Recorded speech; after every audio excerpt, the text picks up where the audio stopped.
Euh, Bonjour, bonsoir chers compatriotes. Aujourd'hui, je suis aux îles d'Amérique et je souhaiterais tout simplement intervenir sur le débat au Sénégal. Il y a deux points forts sur lesquels je dois donner mon avis sur l'économie sénégalaise et sur le pétrole, la discussion sur le pétrole du Sénégal. Avant de donner mon avis sur le pétrole ou sur l'économie sénégalaise, je vais faire un rappel fondamental. Ce rappel mais fondamental ne concernera que ce que Dieu nous a dit dans le Coran et ce que Dieu nous a rappelé dans les textes religieux. Nous serons tous égarés, sauf ceux qui connaissent. Même ceux qui connaissent seront égarés, sauf ceux qui connaissent et qui pratiquent. Même ceux qui connaissent et qui pratiquent seront égarés, sauf ceux qui connaissent, qui pratiquent et qui posent leur pratique dans une raison sincère. Même ceux-là seront égarés, sauf ceux qui connaissent, qui pratiquent et qui posent leur pratique dans une raison sincère dénuée de toute routine. Chers compatriotes, chers Sénégalais, le Sénégal, nous devons tous le défendre. Nous devons lutter contre les délations. Nous devons lutter contre les supputations. Nous devons lutter contre les calomnies. Nous devons lutter contre les mensonges. Je vais vous rappeler une chose. L'être humain, l'homme est de passage sur terre et nous sommes tous de passage sur terre. Donc à quoi bon de saboter, notre cher pays de la Teranga? Moi je suis convaincu que si les Sénégalais regardaient et passaient au peigne fin ce qui s'est passé dans l'histoire du pétrole mais du Sénégal. Je vous dis, depuis 1935, avant la naissance de Macky Sall, le Sénégal était en gestation de recherche pétrolière et gazière. On a eu la malchance pendant des décennies de chercher, mais dans des zones où il n'y avait pas le pétrole. Il n'y en avait pas. Mais avec l'avènement du président Macky Sall, avec l'avènement du grand bâtisseur Abdoulaye Wade, le Sénégal a su et pu trouver là où se trouvent les hydrocarbures mais du Sénégal. Je m'en vais vous rappeler une chose. Depuis que le Sénégal est le Sénégal, on a eu Senghor comme président de la République. Il a eu des acquaintances mais négatives avec le savant Cheikh Anta Diop sur l'histoire du pétrole du Sénégal. Abdou Diouf, le président Abdou Diouf, que je respecte beaucoup, n'a pas réussi parce que je n'ai pas été éduqué pour dire du mal sur les Sénégalais. Abdoulaye Wade et Macky Sall ont réussi. Le premier protocole d'exploitation, le premier protocole de partage de production a été signé sous l'ère d'Abdoulaye Wade. Donc, vouloir attaquer le petit frère de Macky Sall, vouloir attaquer tel ou tel Sénégalais, c'est vraiment une perte de sang. C'est vraiment de la cacophonie républicaine et je ne suis pas d'accord. Je ne laisserai pas ça passer. Moi, je vous dis, je suis un homme libre, un Sénégalais libre, un petit-fils de Seigne Touba Khadim Rassoul, un mouride, un enfant du Sénégal, un intellectuel avec un raisonnement, avec un rayonnement international méconnu. Là, aujourd'hui, je suis filmé. Je suis filmé par des intellectuels au niveau des îles d'Amérique. Parce que j'ai envie de dire aux Sénégalais, et je crois profondément à l'intelligence commune, à l'intelligence collective du Sénégal.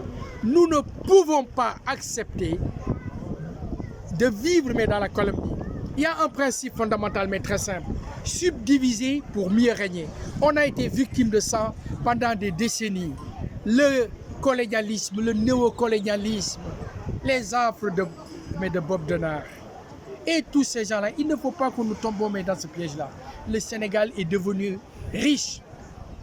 Et je vais plébisciter et dire que tous les Sénégalais doivent applaudir l'honnêteté morale et intellectuelle de ce jeune président issu du collège de son village de Fatick, issu du lycée de sa ville, issu de l'université de Dakar, qui a fait toute sa trajectoire professionnelle au Sénégal, qui a été l'enfant d'Abdoulaye Wade et qui a réussi. Ça, c'est le Sénégal fondamental. C'est le Sénégal qui sache construire. Il faut que nous revenions sur nos propres valeurs, sur ces valeurs-là. Je fais un appel à mon frère Abdoul Mbaye. La politique politicienne ne doit pas exister au Sénégal. Ton père nous l'a dit dans sa leçon inaugurale. L'éthique d'aujourd'hui. Cher frère Abdoul, ressaisis-toi. Nous n'avons pas besoin de querelles intestines. Mon frère Sonko, nous n'avons pas de besoin de cela. Le Sénégal est barricadé par le néocolonialisme international. Macky Sall ne doit pas être notre ennemi. Notre ennemi, c'est la pauvreté du Sénégal. Notre ennemi, c'est l'adversaire, c'est-à-dire tous les systèmes qui viennent gruger l'économie sénégalaise. L'ennemi du Sénégal, ce n'est pas les Sénégalais. Ça, il faudrait qu'on le sache. Je suis désolé.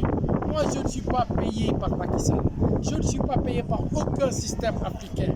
J'ai mon rayonnement international. J'ai tout ce que je veux. J'ai construit ma vie. J'ai 2 enfants, Aminata, Ismaël. Ils ont réussi leur vie. Donc, à partir de là, tout ce que j'ai envie de dire et j'ai envie de construire, je l'ai fait quand j'ai entendu le Nigel de cette boucle-là. Vous savez, aujourd'hui, celui qui vous parle, c'est le premier Sénégalais à poser la première maison de Serigne Touba Khadim Rassoul à l'extérieur. Vous pouvez le demander à tous les mourides de France. Serigne Mourtala a eu confiance en moi et j'ai porté ça. Et ce même travail, je l'ai porté au Sénégal. Sénégal Tchikanam. J'ai les premiers mes débats, les premières conférences, je les ai tenues chez Serigne Mourtala, Serigne Mamor, fils de Serigne Mourtala Mbaké. La deuxième mes conférences, je l'ai tenue chez Serigne Dame Atte. Et on a finalisé chez ma mère, Sorno Oumi Touba. Et tout ça, il y a beaucoup de Mbaké, il y a beaucoup de gens qui sont au courant. Moi, je ne cherche pas un poste. J'ai tout ce que je veux. Mais je demande à la communauté nationale, aux Sénégalais d'être conscients. Actuellement, le président Macky Sall nous a donné le plan cadastral du pétrole du Sénégal.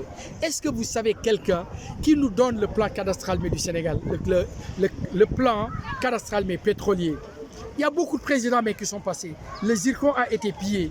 Le zircon a été pillé depuis 2003. 45 000 tonnes de zircon sorties au Sénégal via Delta Airlines. Il y a des Sénégalais qui sont au courant. Moi, je ne suis pas là pour acculer le président Macky Sall. Je ne suis pas là pour acculer le président Abdoulaye Wade. Je suis là tout simplement pour dire que nous pouvons construire un Sénégal meilleur. La jeunesse a besoin de nous. Cette jeunesse sénégalaise a besoin de plan d'emploi. À partir de là, arrêtez la calomnie. Le pétrole sénégalais n'est pas du tout dilapidé, je vous le dis honnêtement. Parce que on nous parle de pétrole. Il ne s'agit pas de pétrole, il s'agit d'hydrocarbures du Sénégal. Les hydrocarbures est composé en termes chimiques de la formule CNHM. Cela veut dire que c'est une famille d'hydrocarbures qui est composée de des chaînes saturées et des chaînes insaturées. Et dans la première famille, on peut faire des combustibles, le pétrole, ainsi de suite, gaz, kérosène, etc. La deuxième famille, c'est la famille des gaz, de l'urée, des engrais. Le Sénégal est devenu riche. Pour l'instant, nous avons construit 18 puits, dont les 10 ont été donnés. Les 10 ont été donnés et les 10 nous rapportent 17 000 milliards de francs CFA, de revenus non fiscaux. Et là, je dis honnêtement, il ne faut pas qu'on se disperse.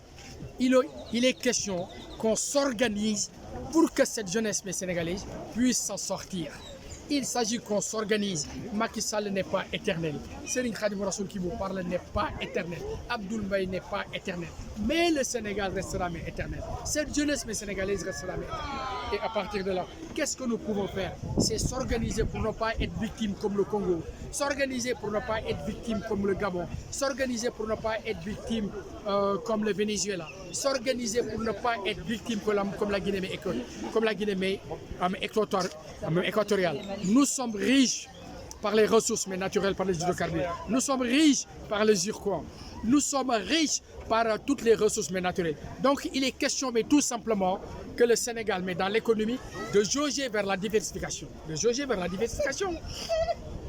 Parce que si nous jaugeons vers la diversification, ça va nous permettre tout simplement de satelliser le Sénégal, qui est un pays émergent. Nous avons une excellente signature. Dans le doing business, nous sommes très bien placés. Maintenant, il s'agit tout simplement que l'économie sénégalaise soit au profit du peuple sénégalais. l'économie sénégalaise soit au profit du peuple sénégalais. Mais nous ne pouvons pas mais continuer tout simplement à faire des guerres même intestines. Nous avons de quoi faire mais de telle sorte que cette jeunesse retrouve une bonne éducation, que cette jeunesse retrouve une bonne formation, que cette jeunesse puisse aller dans les emplois qui pourront me donner des vecteurs générateurs de ressources. Je le dis fortement et je le dis précisément, le Sénégal peut s'en sortir dans la sérénité, dans une morale républicaine, dans une éthique partagée. Si nous n'allons pas mais dans ce sens-là, nous allons tout simplement faire la promotion du Satan qui va venir mais d'ailleurs et nous n'avons pas besoin de ça. Le Sénégal est devenu fondamentalement riche et que toute cette hydrocarbure qui commence du cap du Sénégal jusqu'au Gabon, 280 000 km². 280 000 km² d'hydrocarbures. Donc pour l'instant, sur les 8 000 km, c'est là où on a fait 18 puits. Et dans les 10 premiers puits, nous avons 17 000 milliards de francs CFA. Organisons-nous. Il ne faut pas que nous laissons le principe de la subdivision, le principe de Bob Denard, le principe des mafieux qui luttent à contre-courant avec les intérêts africains. Il ne faut pas qu'on accepte ça. Moi, j'invite la jeunesse sénégalaise à plus de courage, à plus de pertinence, à plus de consensus générationnel derrière le président actuel pour que nous puissions construire un Sénégal meilleur. Je vous remercie et dans quelques jours, je vais revenir sur d'autres vidéos pour donner des éclaircissements parce que moi, je n'ai pas besoin d'argent du système. Je suis gracieusement bien payé. Mes enfants, j'en ai 2. Ma fille est gynécologue, mon fils est ingénieur. J'ai beaucoup de biens. J'ai hérité de beaucoup de biens de mon père. J'ai hérité de beaucoup de biens de mes grands-parents. Je n'ai pas besoin de ça. Je n'ai pas la boulimie alimentaire. Et je veux que tout simplement, que cette jeunesse sénégalaise soit sauvée. J'ai qu'un seul ennemi. Je l'ai dit, je l'ai salmodié, je l'ai crié partout. Mon ennemi, c'est la pauvreté du Sénégal. Mon ennemi, c'est la pauvreté de la planète. Mon adversaire, c'est tout système qui veut aller à contre-courant pour l'équilibre et le bonheur des hommes et des femmes sur Terre. Je vous remercie.